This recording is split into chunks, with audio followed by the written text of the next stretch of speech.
Shalom saudara. Puji nama Tuhan, kasih Kristus buat semua kita yang hadir hari ini, yang dapat kesempatan untuk beribadah kepada Tuhan. Saudara, mari kita baca dalam 1 Raja-Raja 14. Kita akan melihat satu kisah, ya, 1 Raja-Raja 14. Kita baca ayat 1 sampai dengan ayat 1 sampai dengan ayat 20. Ya, kita akan membaca bergiliran ayat ini. Saya menemukan untuk kita mendapatkan ayat-ayatnya. 1 Raja-Raja 14 ayat 1 sampai 20.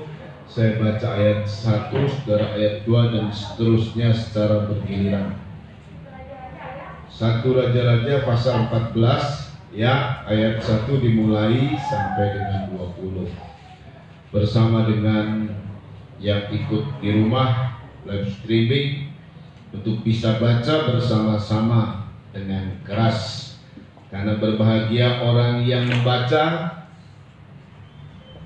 mendengar, dan melakukan. 1 Raja-Raja 14 ayat 1 sampai 20. Pada waktu itu Abia anak Yerobeam jatuh sakit, saudara. Lalu Yerobeam berkata kepada istrinya, "Berjanganlah, supaya jangan diketahui orang bahwa engkau istri Yerobeam, dan pergilah ke Silo. Bukanlah jalan di dalam Ahia, dialah yang telah mengatakan tentangku, bahwa aku akan menjadi raja atas bangsa ini.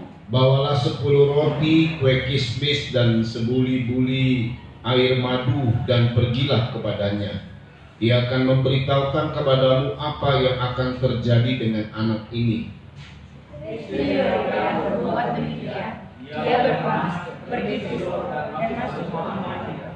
Ia tidak dapat melihat lagi, sebab matanya sudah kabur karena ia sudah tua. Tetapi Tuhan telah berfirman kepada Ahia, bahwasanya istri Yerobeam datang untuk menanyakan kepadamu perihal anaknya, sebab anak itu sedang sakit. Begini-begini harus kau katakan kepadanya. Ketika perempuan itu masuk, berbuatlah ia seolah-olah ia orang lain.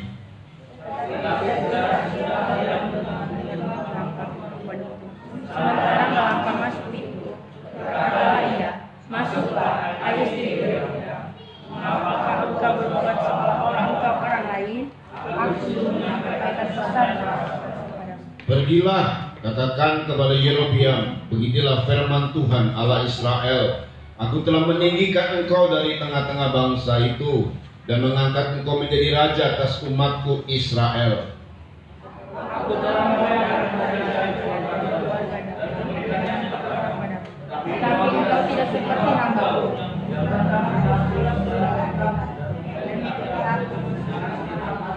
Dan hanya melakukan apa yang benar di matamu. Sebab engkau telah melakukan perbuatan jahat lebih dari semua orang yang mendahului engkau, dan telah membuat bagimu ilah lain dan patung-patung tuangan, sehingga engkau menimbulkan sakit hatiku, bahkan engkau telah membelakangi aku. Maka aku menjadikan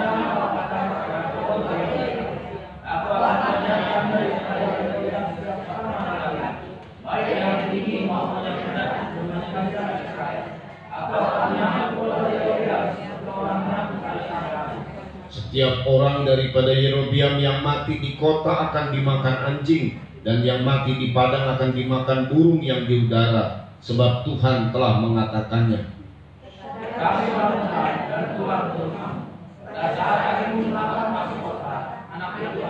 Seluruh Israel akan meratapi dia dan menguburkan dia, sebab hanya dialah daripada keluarga Yerobeam yang akan mendapat kubur. Sebab di antara keluarga Yerobeam hanya padanya lah terdapat sesuatu yang baik di mata Tuhan Allah Israel.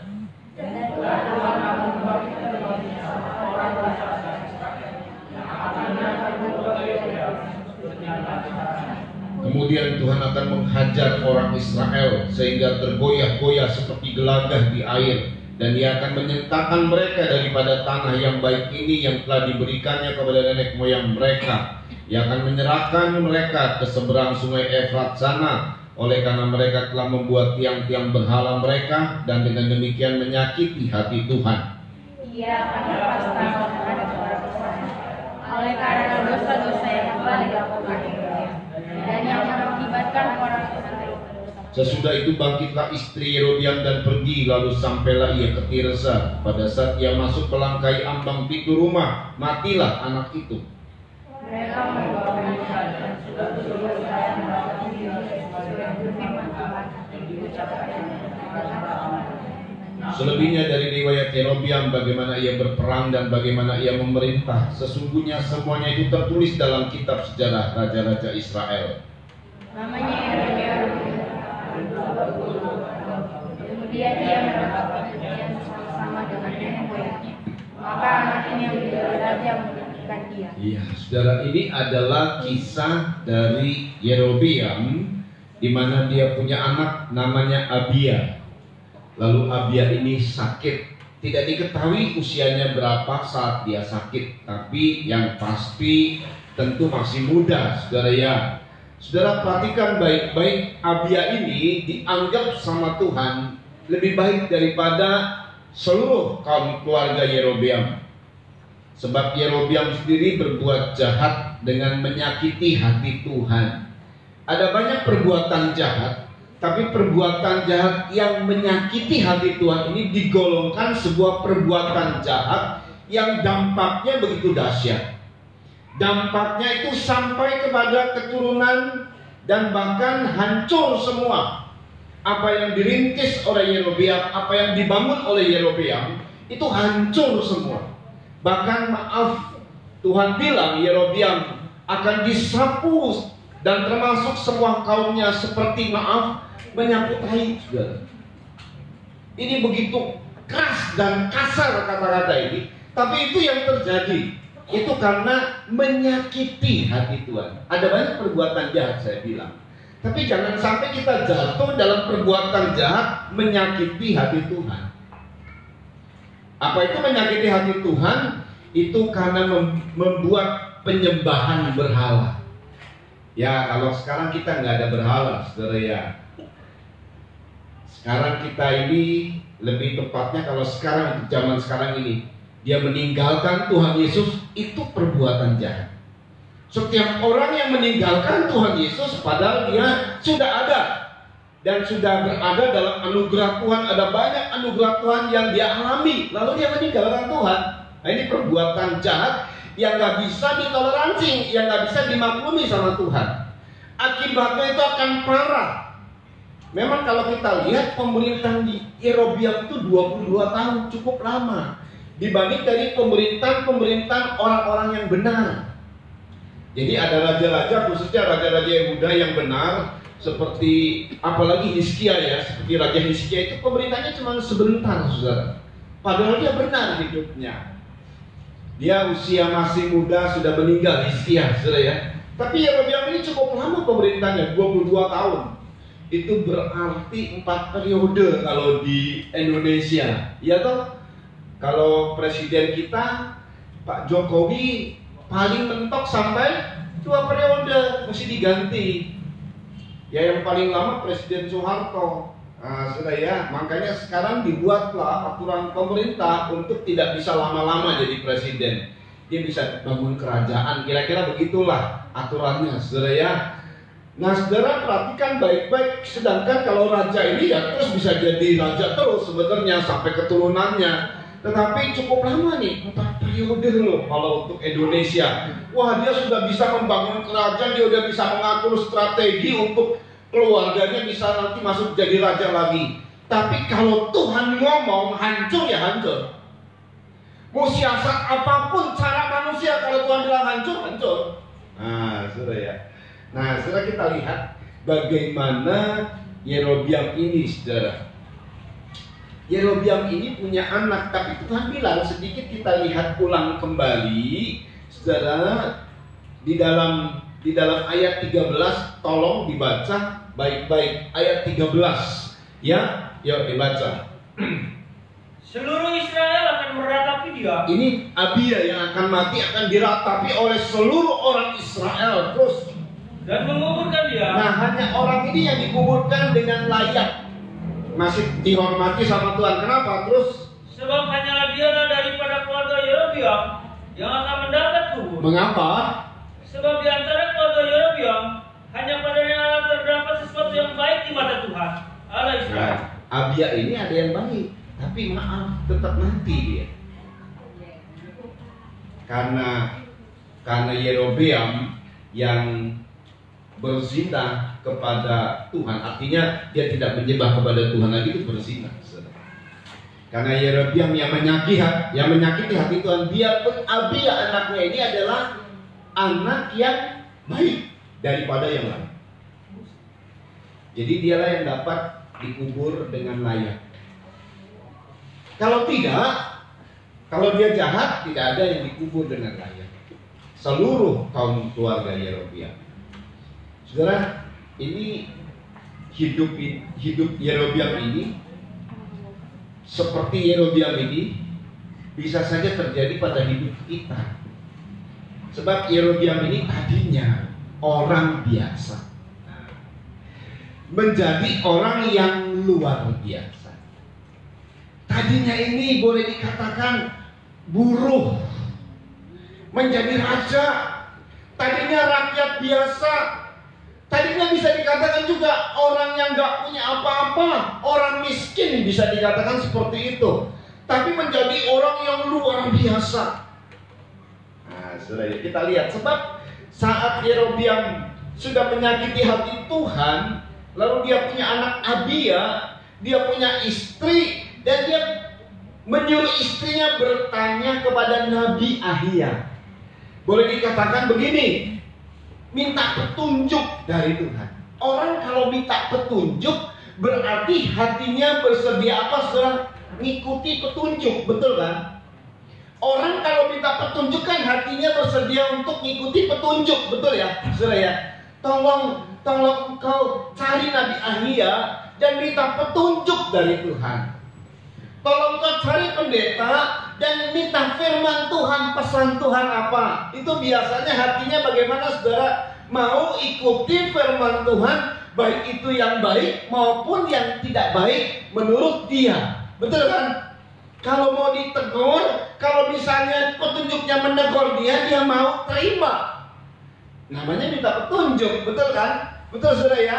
Nah, Ahia ini memang adalah orang yang pernah menubuatkan Yerobeam sehingga Yerobeam menjadi raja, saudara. Kita lihat sebentar di situ bagaimana keberadaan Yerobeam sampai akhirnya dia menjadi raja. Saudara, kita sedikit dulu untuk diulangi, perhatikan baik-baik. Kita akan melihat bagaimana ayat ini berkata, ayat 7 tolong dibaca, ini perhatikan, ini dasar daripada kenapa Yerobeam minta petunjuk Ahia. Karena Ahia inilah lewat nubuatannya mengangkat Yerobeam menjadi raja di tengah-tengah kerajaan yang kokoh, kerajaan Daud. Nanti kita akan melihat sebuah pelajaran dari Tuhan yang bisa terjadi pada hidup kita. Yuk dibaca ulang kembali ayat 7. Ya. Ya. Katakan kepada Yerobeam. Ini kata Ahia, seorang nabi, katakan kepada Yerobeam, ya. Beginilah firman Tuhan Allah Israel. Inilah firman Tuhan Allah Israel. Terus, aku telah meninggikan engkau dari tengah-tengah bangsa itu. Perhatikan ya, baik-baik. Kalau kita ditinggikan oleh Tuhan, jangan sombong seperti Yerobeam. Aku telah meninggikan engkau dari tengah-tengah bangsa. Terus, dan mengangkat engkau menjadi raja atas umatku Israel. tadinya engkau bukan apa-apa, tapi aku angkat kau menjadi raja. Teruskan. Aku telah memuliakan kerajaan dari keluarga Daud. Bayangkan loh, Daud itu adalah keturunan Yehuda.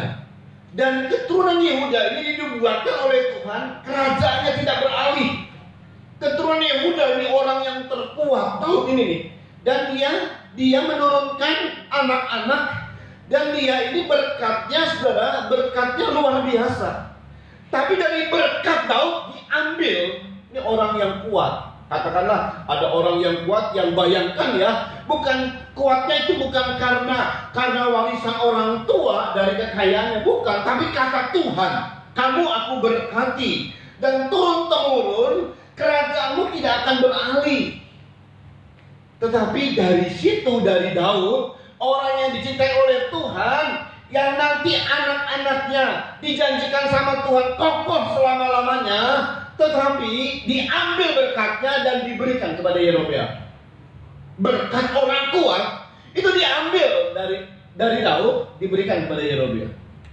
Wah, ini nggak main-main, saudara. Betul ya? Betul, saudara ya? Nggak main-main.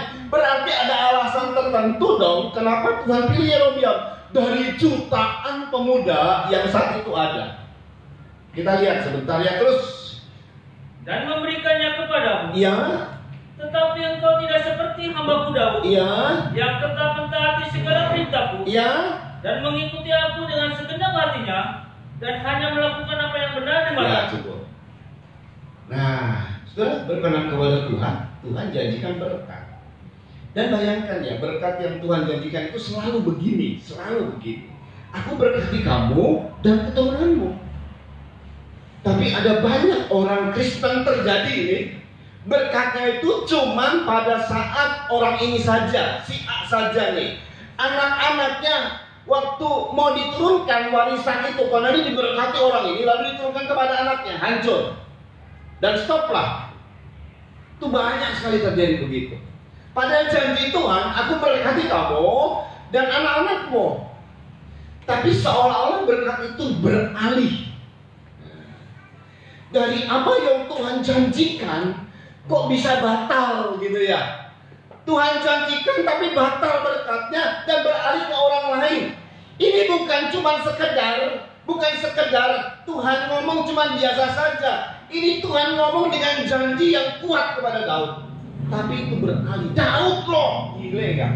Saudara ya, kalau bukan Daud mungkin berkatnya beralih ya, orang lain dia kurang diurapi sama Tuhan, kurang dikenang sama Tuhan. Oke lah. Saul misalnya, oke lah. Daud loh, saudara. Siapa yang tidak kenal Daud? Tapi saat itu berkatnya beralih. Beralihnya banyak lagi. Sebab Daud katakanlah kalau dia pegang saham 12 saham, maka 10 saham itu diberikan ke orang lain. Daud disisakan tinggal 1 saham. 1 saham lagi, jadi ada 12 suku. 10 suku dikasih ke Yerobeam, 1 suku untuk Daud, tinggal 1 lagi kan? Siapa itu? Suku Lewi. Suku Lewi ini untuk kedua belah pihak. Tapi kalau kita lihat ya, 10 dengan 1, waduh. 10 saham itu 10 keuntungan itu dikasih ke Yerobeam. Dari orang yang dikenal sama Tuhan, dari keturunan yang dikenal sama Tuhan. Ini pasti ada maksudnya. Ingat ya, saudara, jangan berpikir begini, wah saya diberkati, semakin lama saya setia sama Tuhan, berkenan kepada Tuhan hari ini, besok, lusa, seminggu kemudian, lalu kemudian ada tanda-tanda kemerosotan rohani. Daud itu punya keturunannya, punya tanda kemerosotan rohani. Nah inilah berkat itu jadi beralih. Jangan berkat yang Tuhan sudah janjikan itu beralih kepada orang lain. Amin, saudara. Memang ini urusannya kepada anak. Begitu di anak berhenti. Memang sih peristiwanya, kesalahannya kepada anak, tapi peristiwanya kepada cucu. Habis sudah. 10 keuntungan dari kerajaan Daud beralih ke Yerobeam. Hidup ini kan gak cuma kita aja kan. Bayangkan kalau ada orang sudah suami istri, dia sudah menikah dan punya anak, yang dipikirnya adalah masa depan anak. Saya semakin lama semakin tua dan harus kalau Tuhan panggil meninggal, untuk siapa apa yang saya kumpulkan ini? Untuk anak pasti. Tetapi kalau anaknya ini nanti dampaknya menghabiskan, kecewa rasanya. Dari anak ini kalau bisa berkatnya luar biasa berlimpah-limpah, sampai kata orang 7 keturunan gak habis. Oh, siapa bilang, saudara? Sekarang di dunia ini dengan kasus-kasus yang terjadi sekarang nih, jangankan 7 keturunan, 2 keturunan aja udah habis ya. Sampai cucu aja udah habis, ini aja sudah habis. Nah, jadi ada satu pihak adalah berkat orang yang diurapi, berkat orang yang dikenal bisa habis. Memang si pribadi Daud ini, saudara, dia setia kepada Tuhan, dia berkenan kepada Tuhan. Cuma anaknya Salomo awalnya baik. Salomo itu sampai membangun rumah Tuhan, betul ya? Tapi di tengah-tengah dia membangun rumah Tuhan, dia banyak istri, mungkin banyak istrinya nggak masalah. Yang masalahnya itu apa? Dia meninggalkan Tuhan. Zaman dulu ya, maksudnya nggak masalah banyak istri zaman dulu. Sekarang ini perjanjiannya dibaharui. Istri cuma satu saja, dibaharui. Jadi kalau melanggar, ya berarti berantem sama Tuhan. Itu berarti menentang Tuhan. Itu berarti melawan Tuhan, betul kan? Zaman dulu. Tapi kalau untuk istri banyak tidak menjadi masalah untuk Salomo di zaman dulu. Yang menjadi masalahnya adalah istri-istrinya ini membuat Salomo menyembah berhala, menyembah Baal, menyembah Asitoret, dan menyembah dewa-dewi. Dan Salomo tidak menyembah lagi kepada Tuhan. Disitulah pernyataan Tuhan. Waktu Salomo sudah menyembah berhala ini, Tuhan utus Ahia. Nah ini dia, saudara ya. Ahia disuruh oleh Tuhan pergi ke mana? Ke satu pemuda. Siapa gerangan itu? Yerobeam. Nah sekarang perhatikan nih. Jadi waktu sudah ada sebuah kesalahan dari Salomo, kalau ada sebuah kesalahan dari kita dan kita nggak bertobat, nah ini kesalahan bisa saja terjadi.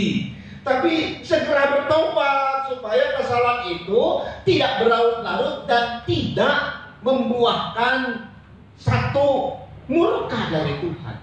Kalau kita bertobat, pasti Tuhan itu panjang sabar dan baik hati. Asal bertobat dengan sungguh-sungguh, maka Tuhan kembalikan. Tapi karena Salomo tidak bertobat, bertobatnya nanti, saudara, saat dia udah mau mati. Salomo tidak bertobat, maka menyakiti hati Tuhan. Sehingga Tuhan akhirnya marah kepada Salomo. Dan kemudian Tuhan kirim Ahia untuk diutus ke satu pemuda. Nah sebelumnya nih, jadi sebuah kesalahan akan terjadi hukuman. Hukumannya kerajaan ini akan pecah. Lalu Tuhan cari pemuda mana yang cocok ya, dicari sama Tuhan, diperhatiin di Israel nih, diperhatiin. Ketemu, saudara. Ini pemuda ini cocok ini. Siapa namanya? Yerobeam bin Nebat. Bayangkan ya, ada berkat yang mau disiapkan kepada orang yang memang Tuhan sudah siapkan. Tapi kemudian beralih nih berkat karena dia jahat. Orang yang disiapkan ini, dia berbuat jahat. Dia berubah setia kepada Tuhan. Dia meninggalkan Tuhan, saudara ya. Jadi berkat yang sudah ditransfer itu dari sorga ke bumi, itu nggak bisa kembali lagi ke sorga. Cuman beralih ke orang lain. Nah, siapa yang bisa dapat berkat ini? Dicari sama Tuhan. Kalau diberkati ya datanglah sama kita. Makanya jangan berbuat salah. Atau yang kedua, kita dapat berkat dari orang lain yang sebenarnya orang itu diberkati. Tapi karena dia salah, Tuhan cari ini berkat buat siapa ini? Nah, ini berkat besar. Berkat besar, saudara. Berkat ini buat siapa? Yerobeam didapati sama Tuhan. Dan orang yang dipilih sama Tuhan itu ada syaratnya. Yerobeam ini lebih baik daripada seluruh pemuda di Israel. Selain daripada tadi Rehabeam. Rehabeam itu anak cucunya Daud. Tapi sebelumnya itu terjadi, saudara, mari kita lihat. Sebelumnya terjadi Rehabeam, ini Salomo. Salomo ini anaknya Daud. Ini cucunya Daud, baru terjadi berkat itu beralih. Tetapi janjinya itu pada Salomo. Janji kepada Yerobeam itu kepada Salomo. Kita membaca, perhatikan baik-baik, karena ini penting sekali, saudara ya. Penting sekali untuk kita ketahui, supaya kita memahami hal ini. 1 Raja-Raja 11 ayat 26 sampai 28, yuk dibaca. Ini Yerobeam. Yerobeam itu siapa? Gerangan yang dipilih oleh Tuhan, karena berkat ini harus beralih ke orang lain. 1 Raja-Raja 11 ayat 26, yuk dibaca. Juga Yerobeam bin Nebat. Yerobeam bin Nebat. Coba ulangi. Yerobeam bin Nebat. Ulangi lagi. Siapa gerangan orang ini? Ya. Seorang Efraim dari Jeredam. Ya. Seorang pegawai Salomo. Oh, dia pegawai Salomo saja. Dia ini buruh. Terus Nama ibunya Jerua, seorang janda. dia adalah anak seorang janda. Ya, saudara ya. Perhatikan ini cuma pegawai lalu anak seorang janda. Saudara. Jadi seluruh tanggung jawab dari keluarganya itu adanya di Yerobeam. Anak seorang janda, bapaknya sudah tidak ada. Yang luar biasa di sini, Yerobeam ini adalah orang yang tanggung jawab terhadap ibunya yang mungkin sudah tua, seorang janda. Dia bertanggung jawab. Ada anak-anak muda, udah mamanya janda, anak muda ini kurang ajar, ini repot sih. Malah merongrong mamanya. Tapi tidak dengan Yerobeam. Dia anak seorang janda, dan karena dia tahu, dia mengerti keberadaannya, makanya dia kerja.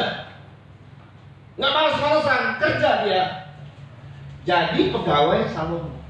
Buruh kasar, terus memberontak terhadap raja. Ya, ini salah satunya memberontak terhadap raja, karena Raja Salomo itu telah meninggalkan Tuhan.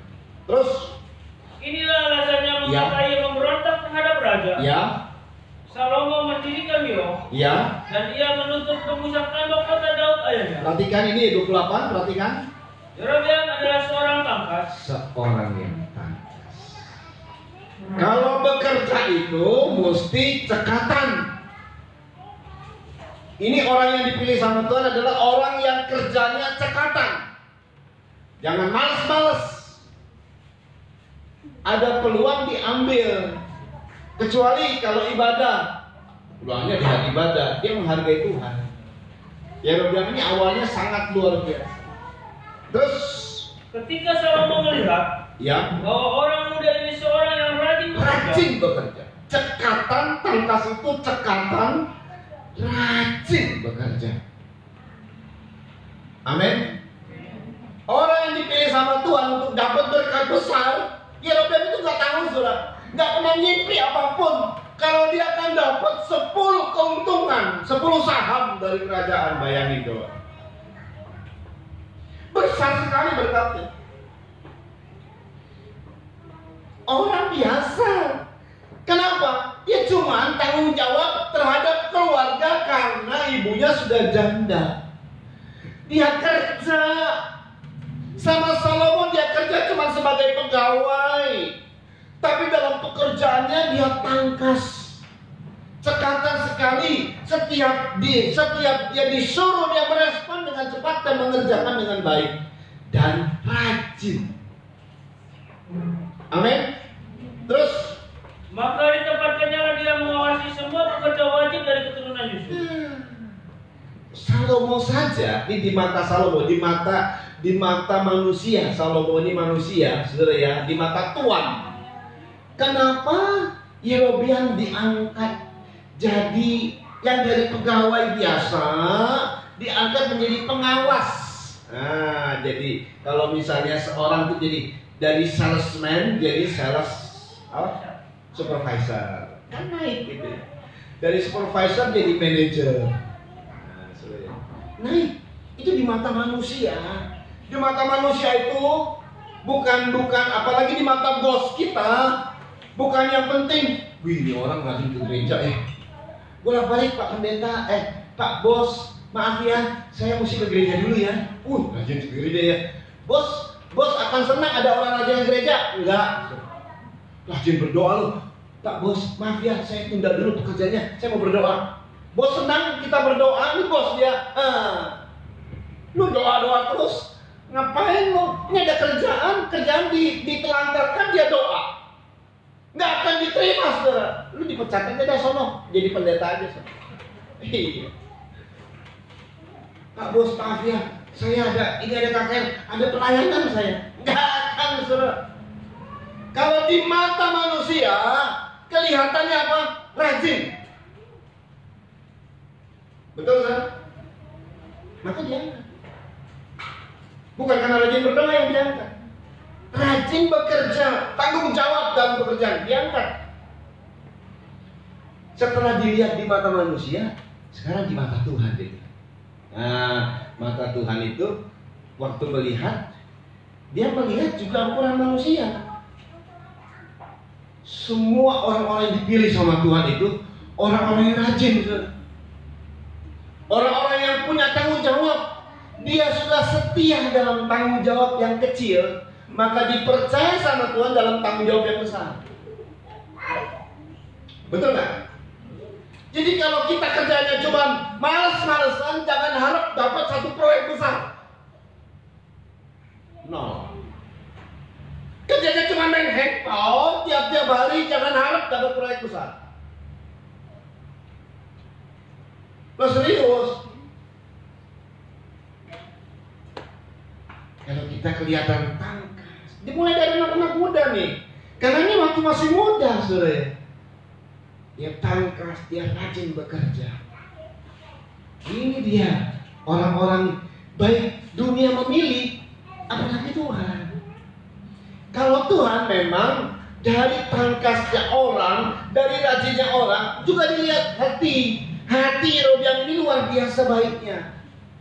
Dia bertanggung jawab terhadap ibunya yang sudah janda. Makanya dia sebagai pemuda nggak kumaha aing.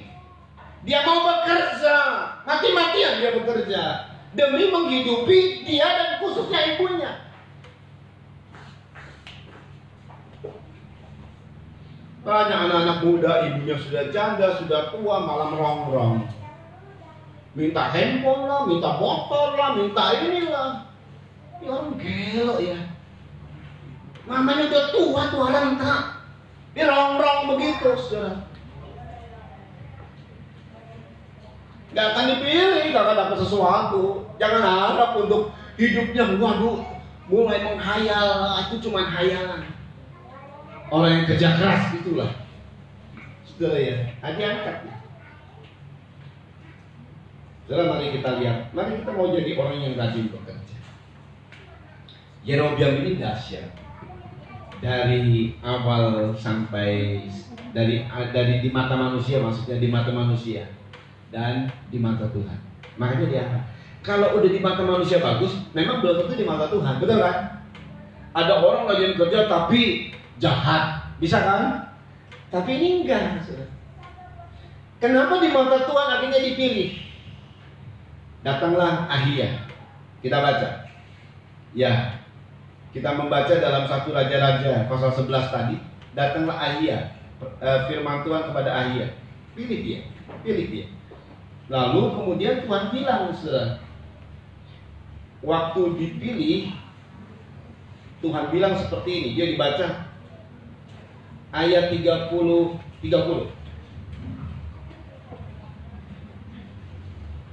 Atau 29 dulu, 29. Pada waktu itu, ketika Yerobeam keluar dari Yerusalem, Ya. Nabi Ahia orang Silo itu Ya. mendatangi dia di jalan dengan berselubungkan kain baru. Saudara perhatikan ya.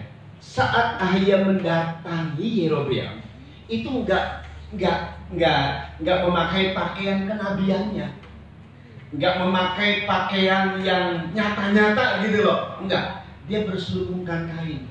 Kenapa? Sebab Ahia nanti akan memimpin pemberontakan. Ini dalam katakanlah tugas rahasia. Berselubung supaya tidak diketahui bahwa dia seorang nabi. Nah, terjadilah tak ulang sama Yerobeam. Cuman kondisinya berbeda. Kalau Ahia, waktu dia sampaikan firman Tuhan ini, dia nggak boleh terang-terangan di hadapan banyak orang begitu. Apalagi di hadapan Salomo. Ini pemberontak, nanti akan jadi pemberontak. Dan Yerobeam memberontak itu karena dari Tuhan. Salomo sudah bersalah, maka ada pemberontakan. Maka akan ada pecah kerajaan. Maka akan ada hancur. Setiap perbuatan jahat yang menyakiti hati Tuhan, hancur. Tapi untuk mendapatkan hal ini, saudara, untuk mendapatkan ini, Tuhan rencanakan bahwa Yerobeam akan memimpin pemberontakan dan berhasil. Makanya jadi raja. Nah, Ahia mesti menyamar. Lalu waktu Yerobeam sakit, dia nyuruh istrinya menyamar. Karena kedatangan Ahia kepada Yerobeam itu menyamar, demikian juga Yerobeam dia mendatangi supaya istrinya datang itu dengan menyamar. Hampir sama kan keadaannya mirip ya, tapi kondisinya berbeda. Kalau Ahia dia menyamar untuk menyampaikan firman dan Yerobeam melakukan firman. Nah, sedangkan istrinya Yerobeam yang tadi kita baca menyamar juga. Jadi Yerobeam teringat dengan peristiwa, oh mesti menyamar. Karena Ahia mendatangi saya dengan menyamar. Jadi keadaannya kelihatan mirip, tapi situasinya berbeda. Sebenarnya begini. Peristiwa itu akan terulang lagi pada saat Yerobeam dapat firman, pertama kali dapat firman, dan dia ditinggikan oleh Tuhan. Harusnya Yerobeam ikuti firman. Jadi mengenang kembali masa lalu. Betul ya? Nostalgia kan? Dengan kondisi yang sama nih. Ahia menyamar, Yerobeam nyuruh istrinya menyamar. Tujuannya sebenarnya bagus, supaya terulang kembali. Oh iya, saya teringat pada saat pertama kali saya jadi raja, saya bisa jadi raja itu oleh karena Ahia menyamar dan saya lakukan firman. Kan nostalgia itu kan dikenang supaya kita kembali mencintai. Kalau misalnya orang nostalgia antara suami istri, saudara ya, mungkin sekarang sudah marah-marahan, kita ingat kembali yuk waktu masa pacaran, waktu kita mula-mula jatuh cinta. Nah, supaya kembali cinta itu tumbuh lagi, betul kan? Supaya Yerobeam kembali cintanya sama Tuhan tumbuh lagi, betul kan? Bila ku ingat cinta Tuhanku, ku tak mau mundur lagi, ya kan? Tapi Yerobeam tetap aja mundur. Nah, setelah kita lihat, ini dia, kita baca dulu, perhatikan baik-baik. Yuk, teruskan, Ben. Apa kata Ahia? Dan hanya mereka berdua ada di padang. Ya. Ahia memegang kain bau yang di badannya, lalu dikoyakannya menjadi 12 koyakan. Terus? Dan ia berkata kepada Yerobeam, Ya. ambillah bagimu 10 koyakan. Ya. Sebab beginilah firman Tuhan Allah Israel. Ya. Sesungguhnya aku akan mengoyakkan kerajaan itu dari tangan Salomo, dan akan memberikan kepadamu 10 suku. Salomo adalah seorang raja yang kuat, punya kedudukan, punya kekayaan, punya hikmat membangun rumah Tuhan. Tapi kekuatan dari kerajaannya, berkatnya beralih kepada Yerobeam. Terus, tetapi satu suku akan tetap padanya, Ya. oleh karena hambaku Daud, dan oleh karena Yerusalem, kota yang kupilih itu dari segala suku Israel. terus. Sebabnya ialah karena ia telah meninggalkan aku dan sujud menyembah kepada Asitoret, dewi orang Sidon, kepada Kamos, ilah orang Moab, dan kepada Milkom, ilah Bani Amon. Terus. Dan ia tidak hidup menurut jalan yang kutunjukkan dengan melakukan apa yang benar di mataku, dan dengan tetap mengikuti segala ketetapan dan peraturanku. Ayat 37 lompat. Maka engkau ini akan kuambil, supaya engkau memerintah atas segala yang dikehendaki hatimu dan menjadi raja atas Israel. Iya. Terus. Dan jika engkau mendengarkan segala yang kuperintahkan kepadamu, Maka engkau ini aku ambil, Yerobeam. Dan jika engkau mendengarkan segala yang kuperintahkan, terus. dan hidup menurut jalan yang kutunjukkan, Yang. dan melakukan apa yang benar di mataku dengan tetap mengikuti segala ketetapan Yang. dan perintahku seperti yang telah dilakukan oleh hambaku Daud, Perhatikan. maka aku akan menyertai engkau. Aku akan menyertai engkau, Yerobeam. Terus. Dan aku akan membangunkan bagimu suatu keluarga yang teguh, Aku akan membangun bagimu suatu keluarga yang teguh. Terus. seperti yang kubangunkan bagi Daud. Ya. Dan aku akan memberikan orang Israel kepadamu. Dan aku akan memberikan orang Israel kepadamu. Terus. Dan untuk itu aku akan merendahkan keturunan Daud, tetapi bukan untuk selamanya. Ya gitu. Bayangkan. Dari orang yang kuat, katakanlah orang yang kaya, katakanlah orang yang dikenal, Salomo, Orang yang kalau dipikir, wah nggak mungkin kerajaannya goyah sampai turun temurun, nggak mungkin. Tapi Tuhan ambil. Tuhan kasih sama Yerobeam 10 saham kalau disebut, 10 suku saham, dapat besar. Dan Tuhan bilang, kamu harus seperti Daud. Kalau kamu seperti Daud, berkat ini enggak habis, dia terus turun temurun.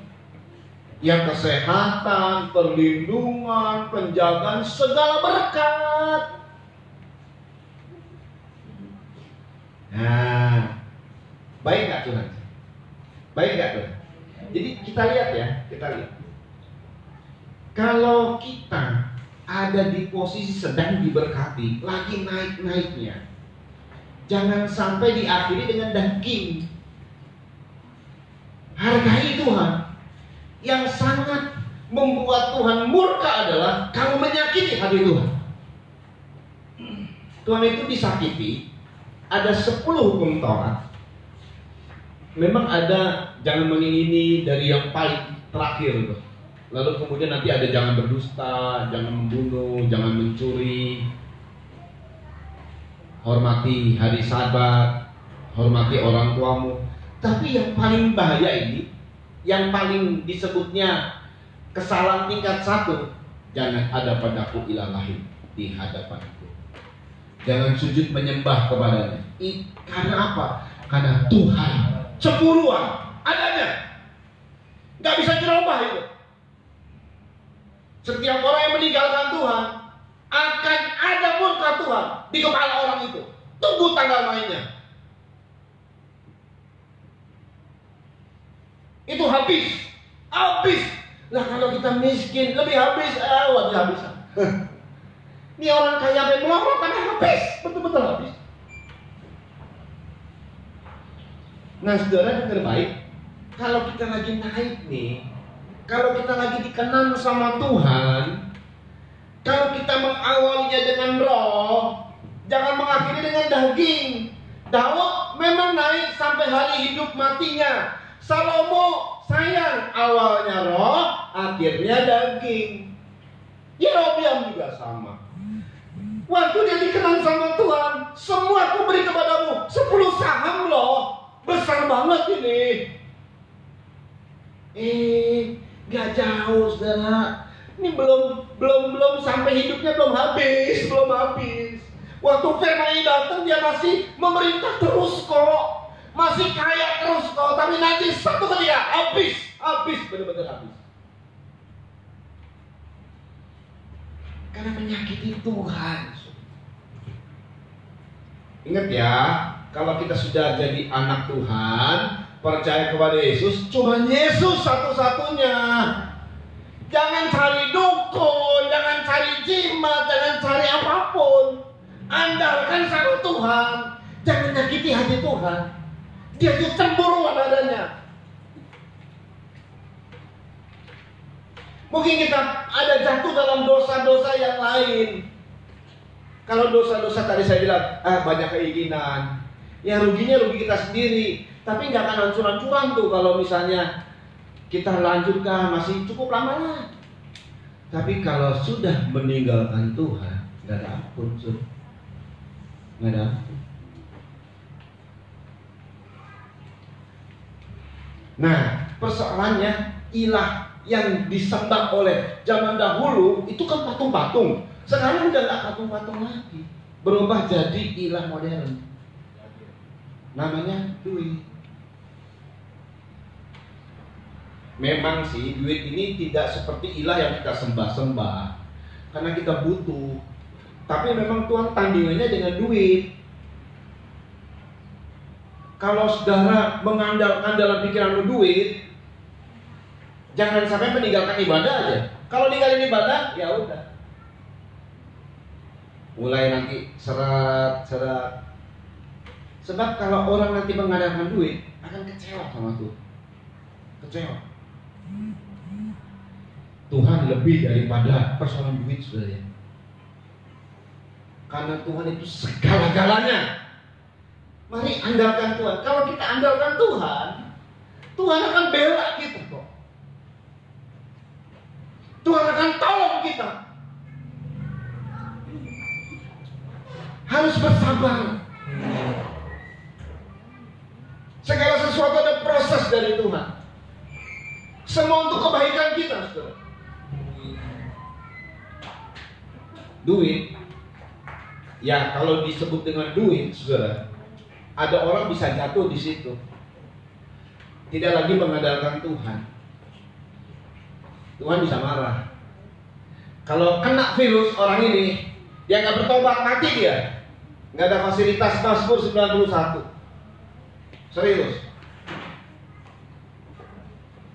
Ini hari-hari ini maut ada di mana-mana. Sekarang saja sudah 90 sekian ribu yang terjangkit positif corona. Sebentar lagi juga 100 ribu. Melebihi daripada angka Cina sendiri. Cina cuma 80 sekian. Indonesia terus lagi melonjak. Sekalipun yang sembuh cukup banyak.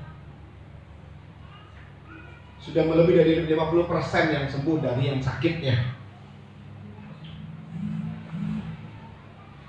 Saudara, kalau saya lihat di mana-mana ya disuruh jaga jarak, ya berapa aja lah.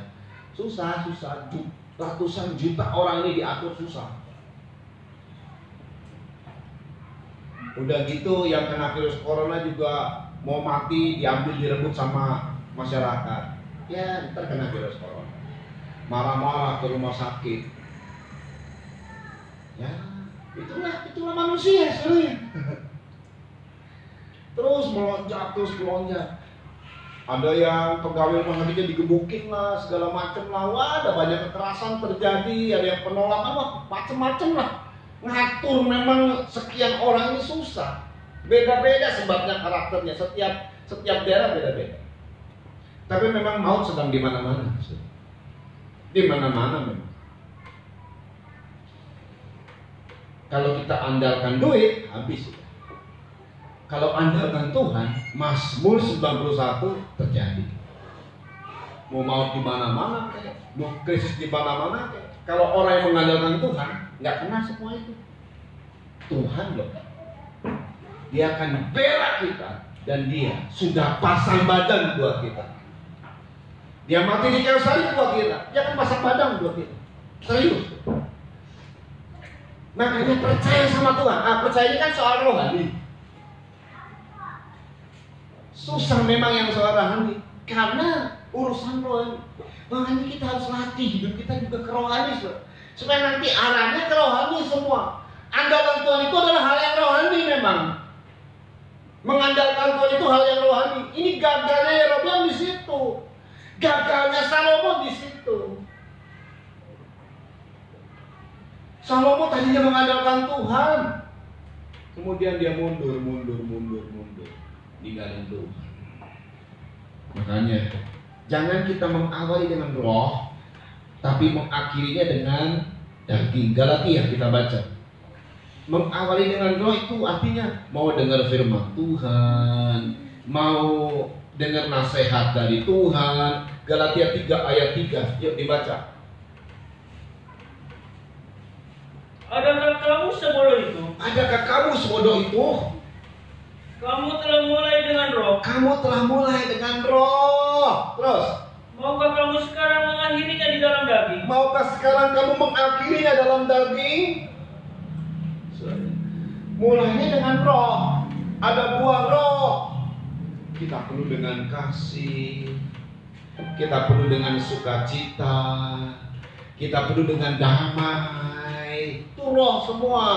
Ada benturan-benturan. Sudahlah, kita berdamai saja. Kita sudah tua, gak usah marah-marah kayak anak kecil atau malu-maluin. Betul ya, saudara ya? Akhirnya bertengkar lagi. Yang namanya bertengkar, saudara ya, ada saja. Cuman blow on, kalau bolak-balik bertengkar, itu blow on. Bertengkar ada, frekuensinya semakin berkurang harusnya. Belajar dong dari pengalaman. Jangan cuma kerja aja belajar dari pengalaman. Dalam hidup juga belajar dari pengalaman, saudara. Nah kalau tiap-tiap hari bertengkar, block on namanya, saya bilang. Sebodoh itukah kamu? Lo perlu, yang daging ini perlu dimarahi, yang daging ini perlu dikerak. Betul kan? Perlu dikasih pedang yang tajam kalau yang namanya daging. Sebab kalau dia dilazatkan, habis dia. Jadi bertengkar, berdamai. Lama-lama produksinya berkurang. Pertengkarannya dari keras makin kurang terus. Tetap ada bertengkar, tapi segera berdamai. Nggak terlalu tinggi pertengkarannya. Itu baru orang beriman. Pintar itu. Diawali dengan roh, berbuah roh. Jangan akhirnya daging. Harusnya awalnya roh, seterusnya roh, sampai akhir mati roh. Amin. Ikuti keinginan roh. Awalnya roh, setiap ke gereja, setiap berdoa. Ya yang itu ada biasa ya. Setiap berdoa udah biasa. Yang ini loh yang belum biasa nih. Nggak bertengkar, lemah lembut, semakin lemah lembut. Betul kan? Berdoa tapi bertengkar mulu sampai mawon. Ke gereja rajin, kemana-mana rajin, tapi bertengkar juga rajin. Buah roh yang mesti dikeluarkan. Jangan kelihatan tubuhnya aja ke gereja, tubuhnya aja yang berdoa, berpuasa, tapi hidup rohaninya ini loh, buah-buah rohnya nggak dikeluarin. Nah, sampai akhir mati. Kalau tidak dipanggil Tuhan, memang hidup dalam roh. Ini senang banget saya. Tidak dengan Yerobeam. Berkat-berkat yang diberikan sama Tuhan. Karena ini yang paling rusak. Dia merusak hatinya. Apa? Hatinya mulai memikirkan. Iya ya, saya sudah dikasih sama Tuhan kepercayaan 10 suku dan jadi raja. Ini orang biasa loh. Ini buruh loh. Ini pegawai biasa. Kok bisa dipercaya? Saham sama perusahaan itu hebat ini. Nggak ada yang kayak begini. Cuma satu saja alasannya. Ini orang rajin kerja dan tangkas cepet banget. Wih hebat ini. Jadi orang terpercaya. Memang semua orang butuh orang dipercaya. Betul? Betul saudara? Dunia ini butuh orang yang dipercaya. Dan itu ada pada anak-anak Tuhan sebenarnya. Kalau orang dunia, habis dah. Dunia butuh orang yang dipercaya. Bos-bos itu butuh orang yang dipercaya. Mari tampil sebagai anak Tuhan yang sejati. Pasti dipercaya kita. Wah. Tapi mulai berpikir, blokonnya kan dia berpikir yang ngaco pisan gitu loh. Dia nggak percaya sama apa yang disampaikan sama Ahia. Ini kerajaanku beri kepadamu. Taat saja seperti Daud. Maka semuanya tidak akan beralih. Kamu akan terus menikmati 10 kerajaan sampai turun-temurun.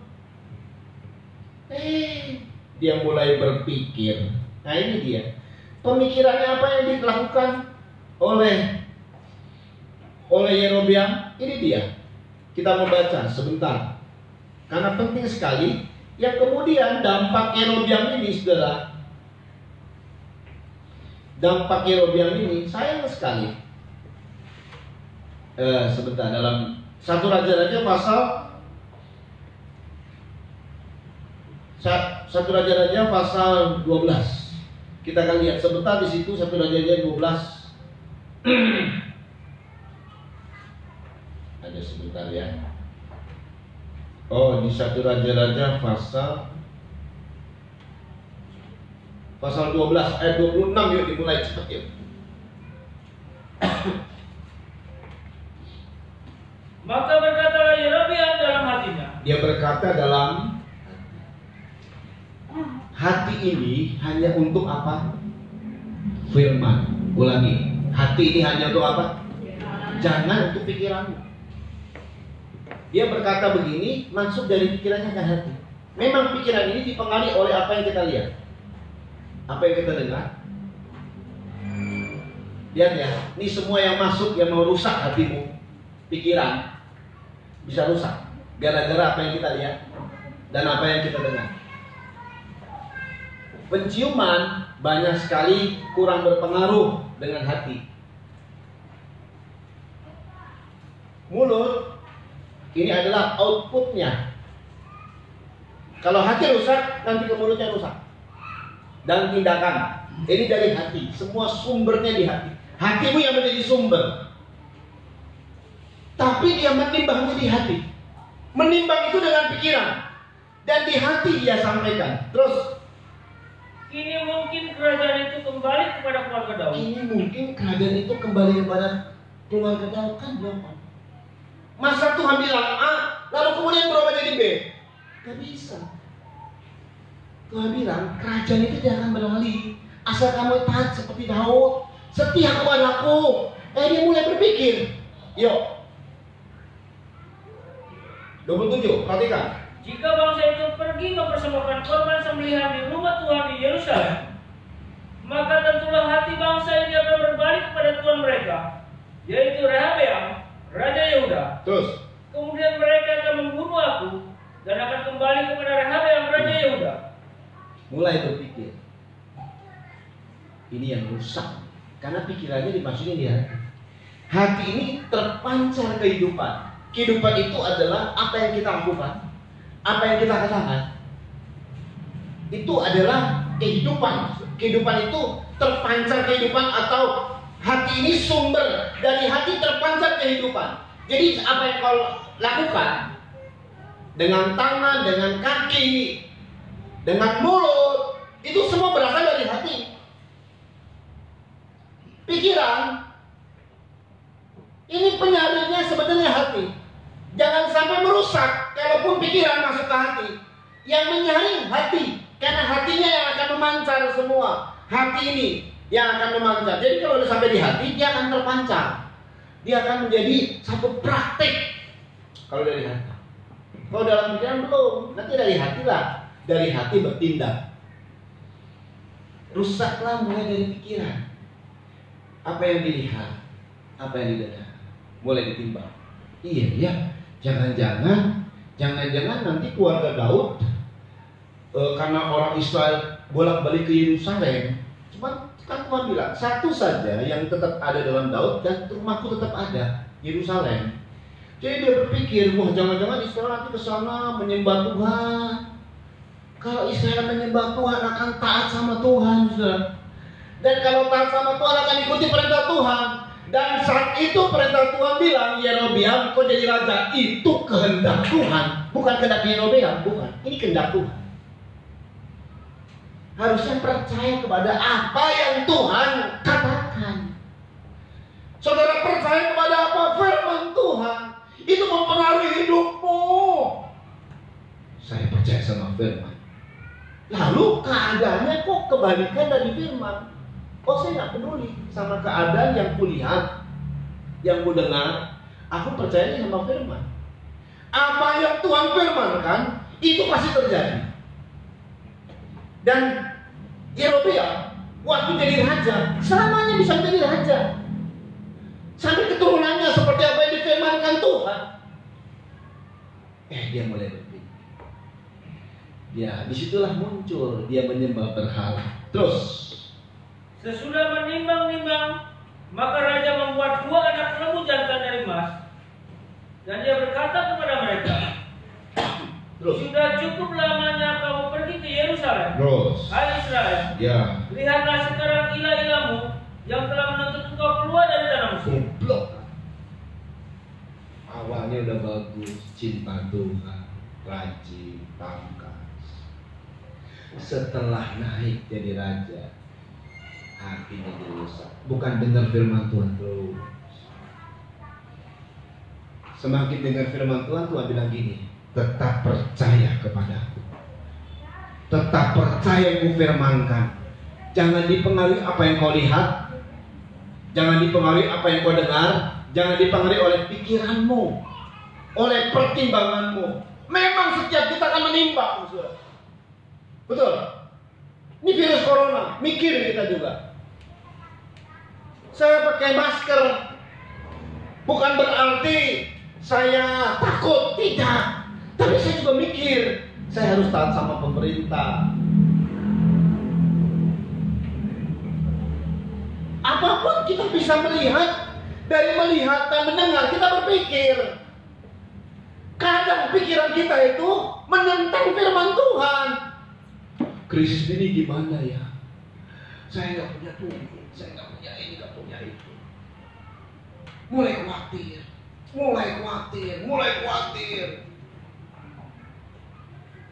Ya kalau cuma sekedar khawatir, nih udah mulai. Yang namanya cari sesuatu yang gampang itu iblis kasihnya gampang banget. Udah lu cari ke paranormal sana, cari jimat sono, cari pelaris sana. Lo gampang sekali itu lo dapat. Apalagi di TV di tengah pengobatan tradisional, pengobatan dengan segala macam alternatif segala macam. Wih, hebat sekali ya. Iblis memang lagi demonya hebat-hebatan, saudara. Mulai menimbang, nggak percaya sama firman. Udah begitu, saudara, nggak rajin ke gereja, nggak rajin baca Alkitab, tambah ambles. Baca firman dan supaya kita dituntun sama firman, dan kemudian hati ini yang dirusak, hati yang penting jangan dirusak. Udah mulai sakit hati sama bos, sakit hati sama istri, sakit hati sama suami, sakit hati sama anak, sakit hati sama pendeta, udah habis lah. Nanti yang rusak itu hati. Lalu hati karena sakit hati sama pendeta, nggak mau dengar apa yang firman Tuhan ngomong, karena pendetanya yang ngomong. Rusaklah sudah, hancur sudah. Kepercayaannya sudah mulai berkurang kepada firman. Mulailah pikirannya masuk, mulailah mempengaruhi, mulailah mundur dari Tuhan. Semakin lama semakin hancur. Sebenarnya lewat Abia sakit, Tuhan bilang 1-2 cara aku menyampaikan firman. Dengan pernyataan mimpi misalnya, penglihatan malam mimpi loh. Kadang-kadang Tuhan berfirman di situ. Tiba-tiba ada ular masuk. Ya. Ini di kota katanya saudara. Kalau di sini masuk mimpi, ada mimpi ular, masuk ular itu di rumah. Iya, kita di sawah, ada ular sawah. Matiin aja udahlah. Tapi ya ini firasat buruk lah kira-kira. 1-2 kali Tuhan berfirman. Yang kedua dengan penyakit. Abia sakit, anaknya sakit. Betul memang tertegur kan? Yerobeam tertegur kan saudara ya? Dia merasa ditegur. Dia bilang sama istrinya, ayo kamu nyamar, datang ke Ahia. Itu orang yang membuatkan saya jadi raja. Itu orang yang membuat saya jadi hebat begini. Kita ini, apalagi kamu anak istri saya, ini kita bisa hebat begini. Itu karena orang itu tuh, pendeta itu tuh. Waktu dia ngomong begitu, pengen hatinya akan terjadi apa sama anak ini. Wah, mau bertobat kira-kira begitu kan ya. Kalau saya pendetanya gitu, datang nih Yerobeam yang udah mundur dari Tuhan, datang ke gereja lagi, wah, minta petunjuk, wah kan berbesar hati itu pendeta saudara, boro-boro saudara ya, ini Yerobeam. Harusnya kalau minta petunjuk kan bersedia dong ditegur, betul kan? Bersedia nggak? Ini minta petunjuk saudara, ini udah saya katakanlah udah inget sama Tuhan gitu ya. Waktu disampaikan bertobat, saudara, Ahia menyampaikan firman Tuhan hanya untuk satu orang yang namanya Yerobeam. Kalau dia berubah. Seluruh Alkitab, siapapun yang bertobat, Tuhan berubah. Seluruh murkanya ditunda sama Tuhan, dipending. Tuhan bisa berubah. Niniwe itu satu kota, 120.000 orang bertobat, berubah tuh, nggak dihukum sama Tuhan. Ini cuma satu orang loh. Aduh kecil lah tuh, urusan satu orang sama 120.000 orang itu besar. Ini satu orang saudara, aduh kecil. Tapi ini orang nggak bertobat.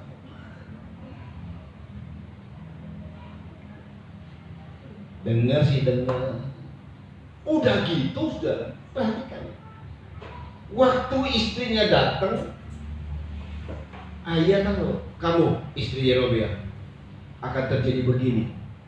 Anakmu akan mati saat kau injek kota di ambang pintu kota. Betul tuh anaknya mati.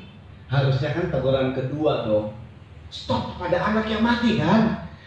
Sebab selanjutnya aku akan membuang kamu seperti seperti tai. Bayangin coba. Gini kan. Setelah anaknya mati ada hukuman selanjutnya yang akan tertimpa. Hancur, cur.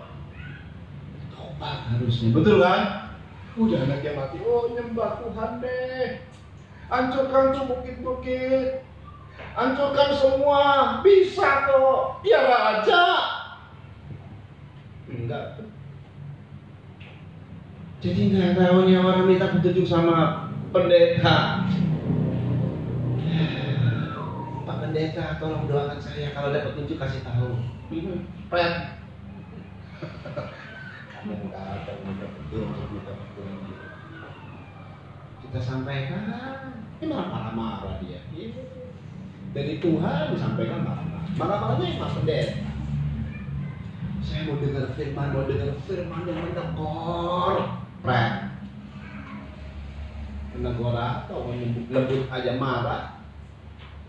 Namanya kita datang minta petunjuk, datang ke gereja, banyak kali orang Kristen datang ke gereja. Tuh firman masuk kuping kiri, keluar kuping kanan.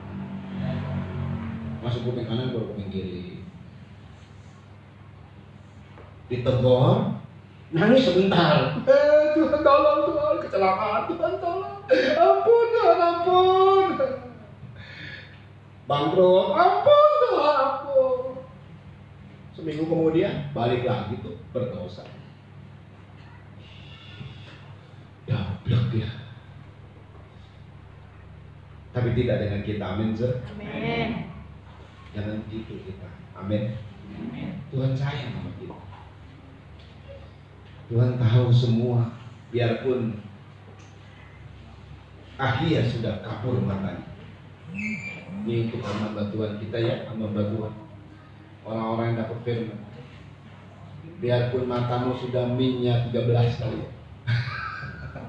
Baca.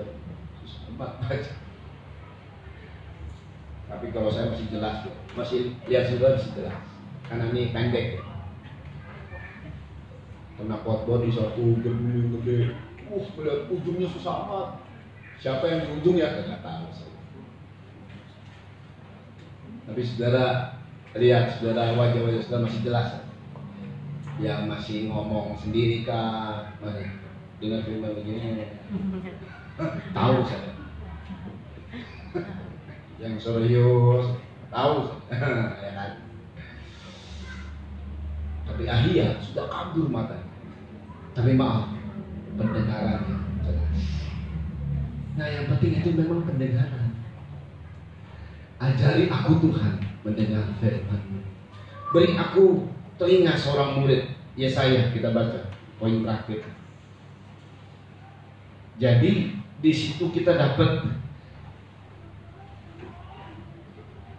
Yesaya 55. Tadi.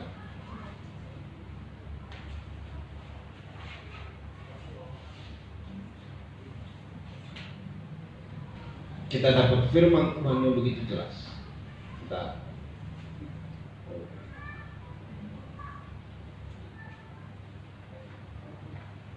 ajari aku seperti murid.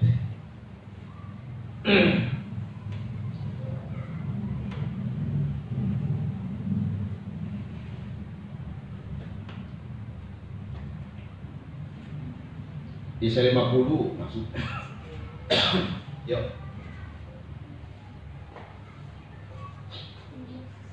Yesaya 50 ayat 4, baca cepat. Poin terakhir. Tuhan Allah telah memberikan kepadaku lidah seorang murid. Lidah seorang murid. Terus. Supaya dengan perkataan aku dapat memberi semangat baru. Iya. Kepada orang yang letih lesu. Nah dari lidahnya ini memberi semangat baru sama orang. Amin saudara. Jangan ngomongin orang. Nah, selalu memberi semangat. Amin, saudara. Selalu memberi semangat, tidak mengumpat orang, tidak membuli orang, tapi memberi semangat. Amin. Tidak mematahkan semangat. Ada pendeta-pendeta yang mematahkan semangat. Ada penatua mematahkan semangat. Ada jemaat lama mematahkan semangat. Enggak. Kita selalu memberikan semangat yang baru. Tetapi bagaimana dengan pendengaran? Karena dari perkataan ini mulainya dari pendengaran. Yuk. Setiap pagi ia mempertajam pendengaranku. Setiap pagi ia mempertajam pendengaranku. Terus Untuk mendengar seperti seorang murid. Iya. Mau diajar namanya kalau murid. Tiap hari diajar, Tuhan aku mau diajar olehmu. Mendengar firman Tuhan tiap pagi. Atau kita peka dengan suara Tuhan. Tiap pagi kita banyak merenung dan mendengar firman Tuhan. Membaca, mendengar firman Tuhan. Peka apa yang terjadi pada hari ini, saya mau gimana. Terus dilatih. Ada saat teduh dilatih. Terus, amin saudara. Amin. Saat teduh kita dilatih. Lalu setelah itu saudara, ini ayat 5 nih, ini yang paling penting. Kalau orang mendengar, sedia untuk ayat 5, ini dibaca. Tuhan Allah telah membuka telingaku, dan aku tidak memberontak, tidak berpaling ke belakang. Iya itu. Kalau mendengar, jangan cuma mendengar, tapi dengar. Dengar itu adalah orang yang apa yang dengar, dia ikuti. Dia tidak memberontak, tidak berpaling ke belakang. Dia taat dengan Tuhan, sekalipun tidak menyenangkan. Ayat 6. Aku memberi punggungku kepada orang-orang yang memukul aku, Ya, dan pipiku kepada orang-orang yang mencabut janggutku. ya ini adalah rela menderita. Kalau memang harus menderita, kita rela menderita. Terus, Aku tidak menyembunyikan mukaku ketika aku dinodai dan diludahi. iya.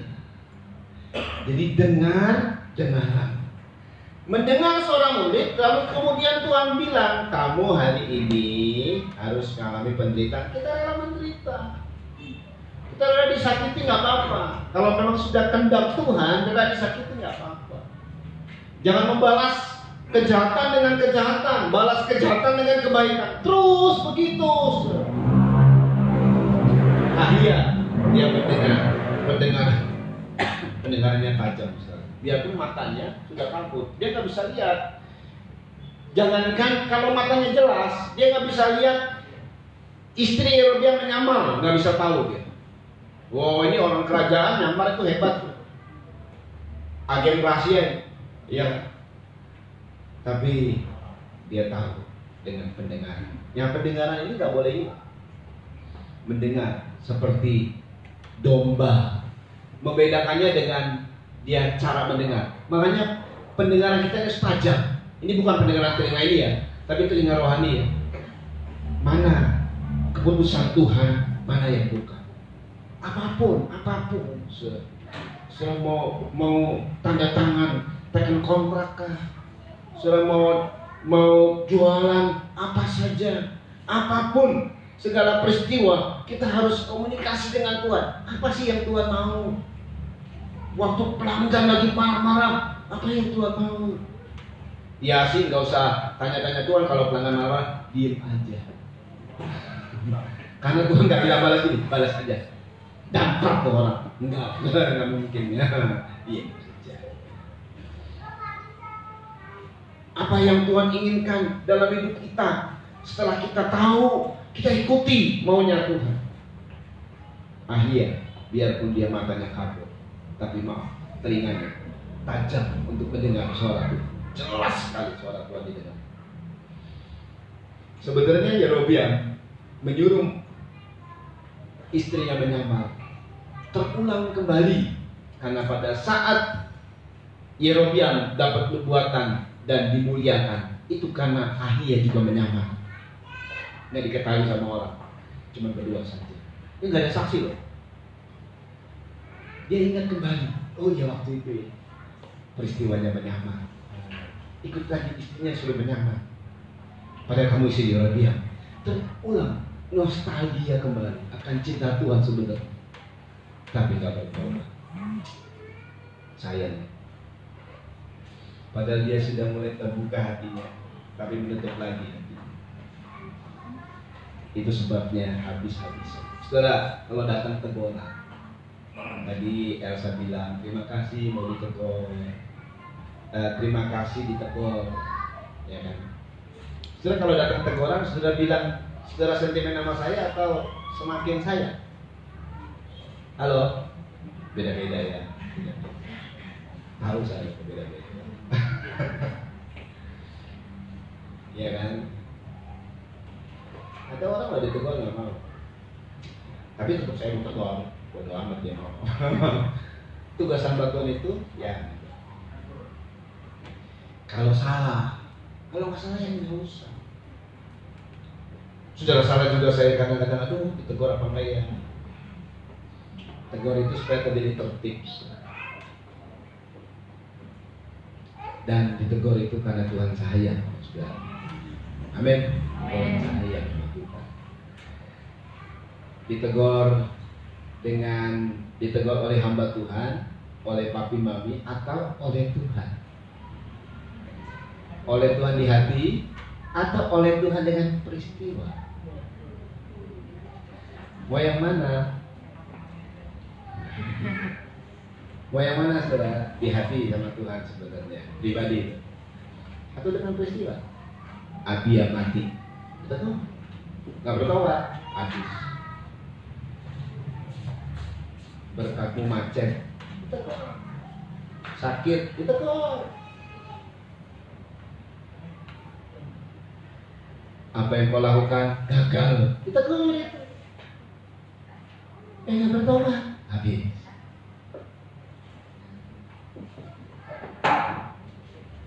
Tapi nggak cepat itu juga sih. Habis lalu besoknya habis. Nah, kan Tuhan sayang sama kita. Ditegur sekali nggak mau, 2 kali, sampai tahunan kadang-kadang ditegur. Betul ya? Saudara tahunan nggak ditegur? Tahunan loh. Tuhan betul. Tapi bandel terus. Padahal udah Tuhan sediakan berkatnya. Setiap kita ini ya sudah Tuhan rencanakan diberkati. Tapi ya saya, ya sudah lah. Terimanya begitu ya sudah lah. Tapi hari ini kita dapat firman, Tuhan sayang kita. Kalau barang siapa yang Tuhan kasih, ya kutegur dan kuhajar. Relakanlah hatimu untuk bertobat. Amin saudara. Yuk kita datang sama Tuhan. Kita siapkan perjamuan suci. Mari. Selain perjamuan suci, pemain musik. Yuk. Biarin aja.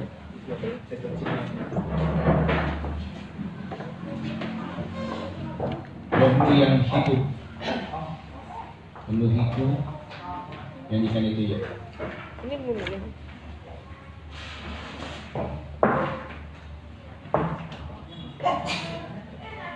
Mendikik.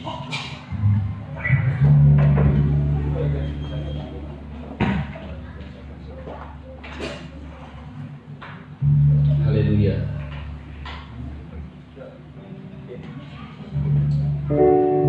Rohmu yang hidup, penuh hidup, mengalirkan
dengan cara tidak layak makan roti atau minum cawan Tuhan, ia berdosa terhadap tubuh dan darah Tuhan. Karena itu hendaklah tiap-tiap orang menguji dirinya sendiri, dan baru sudah itu ia makan roti dan minum dari cawan itu. Karena barang siapa makan dan minum tanpa mengakui tubuh Tuhan, ia mendatangkan hukuman atas dirinya.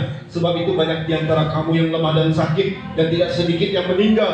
Kalau kita menguji diri kita sendiri, hukuman tidak menimpa kita. Tetapi kalau kita menerima hukuman dari Tuhan, kita dididik supaya kita tidak akan dihukum bersama-sama dengan dunia. Orang yang layak makan tubuh dan darah Kristus adalah memeriksa dirinya, menguji dirinya sendiri. Haleluya. Kita merenung sebentar dan kita memeriksa diri kita, kita koreksi diri. Kalau ada kesalahan yang kita buat, mari kita minta ampun segera sama Tuhan. Ampuni kami Tuhan. Ampuni kami Tuhan. Ampuni pikiran kami, ampuni hati kami Tuhan.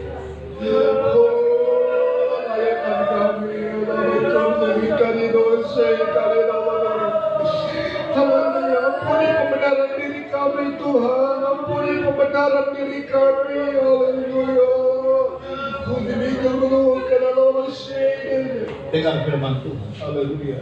Angkat tubuh Kristus. Sebab apa yang telah kuteruskan kepadamu telah kuterima dari Tuhan, yaitu bahwa Tuhan Yesus pada malam waktu ia diserahkan mengambil roti, dan sesudah itu ia mengucap syukur atasnya.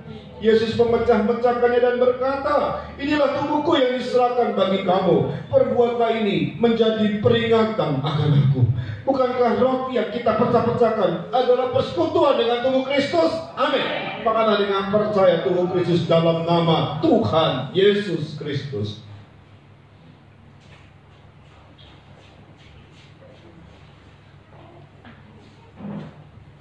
Angkat jauh minuman dan percayalah yang kita pegang adalah darah Kristus. Haleluya.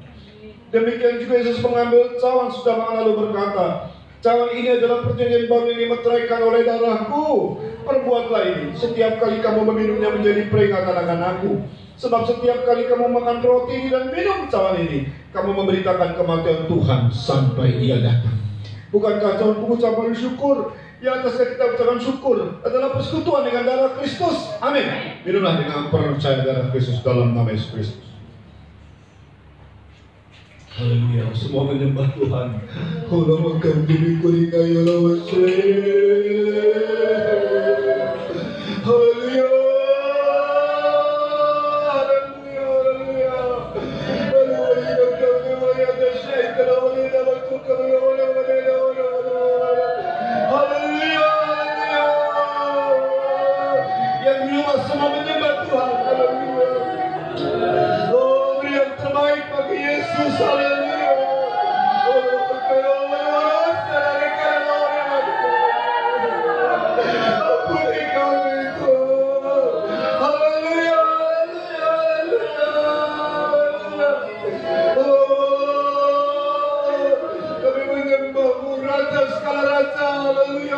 Semua menyembah Tuhan yang berbahasa roh, yang berbahasa roh. Haleluya. Haleluya.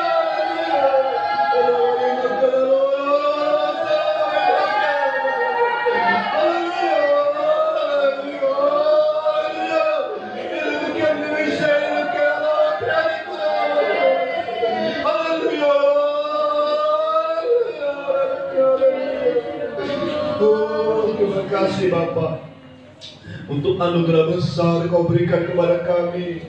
Biarlah kami seperti Daud dan tidak hilang dari semua yang Kau sudah janjikan kepada kami, bahkan turun-temurun Tuhan. Haleluya. Kalaupun terjadi, biarlah Tuhan kami menjadi Yerobeam, terus mengawali dan mengakhiri dengan roh. Haleluya. Tidak menjadi Yerobeam yang mengakhirinya dengan daging. Haleluya. Haleluya. Kami mau menjadi anak-anak-Mu Bapa. Terima kasih buat teguranmu, terima kasih buat peringatanmu, terima kasih buat hajaranmu. Terima kasih Tuhan. Kami mau bertobat. Haleluya. Kami mau bertobat. Haleluya. Kami mau bertobat. Haleluya. Terima kasih Tuhan. Berkati semua yang hadir, berkati yang ikuti live streaming Tuhan. Bahkan video ini nanti juga saat disebarkan juga berkati mereka yang mendengar dan menerima kebenaran firman Tuhan, khususnya yang mentahdir firman Tuhan. Ada berkat Allah yang menyertai di dalam nama Yesus Kristus. Bahkan segala berkat Allah yang dijanjikan turun atas semua orang yang taat sama firman Tuhan. Nama Tuhan dipermuliakan.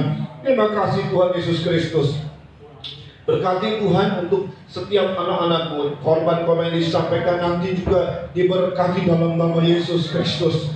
Apa yang disampaikan oleh jemaat Tuhan juga, perpuluhan dan semuanya diberkati. Haleluya. Bahkan semua yang ikut live stream ini diberkati dalam nama Yesus Kristus. Terima kasih Tuhan. Kau tolong mereka yang sakit sembuhkan Tuhan. Ibu Gembala yang juga terbaring oleh karena kurang fit kesehatannya, sembuhkan dengan sempurna. Demikian juga Tuhan Yesus, bagi yang lain yang sakit Tuhan sembuhkan dengan sempurna. Kau akan Cileni Tuhan, sembuhkan dengan sempurna dalam nama Yesus Kristus. Beri kesempatan untuk kami bisa datang ke hadirat Tuhan di hari-hari mendatang. Terpujilah nama Tuhan Yesus Kristus. Demikian pula Tuhan, keluarga di sini berkati, keluarga dengan pastori berkati Tuhan. Pemerintah kami berkati, Pak Jokowi dan Pak Maruf, amin. Seluruh kaum keluarganya diberkati, dijaga, dilindungi Tuhan, sehingga mereka bisa melaksanakan tugas dengan baik untuk negara Indonesia. Diberkati juga para menteri yang ada Tuhan, khususnya Menteri Kesehatan, Kau berikan hikmat dengan semua jajarannya yang ada, dan Menteri Ekonomi, sehingga kami Indonesia bisa terhindar dari krisis. Kalaupun terjadi, segera mendapatkan pertolongan-Mu ya Tuhan, dalam nama Yesus Kristus. Lawat Indonesia Tuhan dengan kasih-Mu, haleluya. Terpujilah nama Yesus Kristus. Demikian TNI, Polri, KPK, dan semua yang menegakkan hukum, supaya mereka menegakkan hukum seadil-adilnya, haleluya. Tidak menerima suap, tetapi betul-betul menegakkan hukum, karena Tuhan menyertai mereka. Karena mereka adalah wakil Allah di Indonesia ini, untuk melakukan, untuk menyatakan keadilan dan kebenaran dalam nama Yesus Kristus. Terima kasih Tuhan Yesus Kristus. Terima kasih buat semuanya. Tuhan tolong untuk garda depan yang menghadapi virus corona, para dokter dan suster. Tuhan tolong mereka dikuatkan dan mereka diberi pertolongan, perlindungan dari Tuhan, khususnya dokter dan suster anak-anak Tuhan. Diberkati Mazmur 91 atas mereka semua dalam nama Yesus Kristus. Terima kasih Tuhan.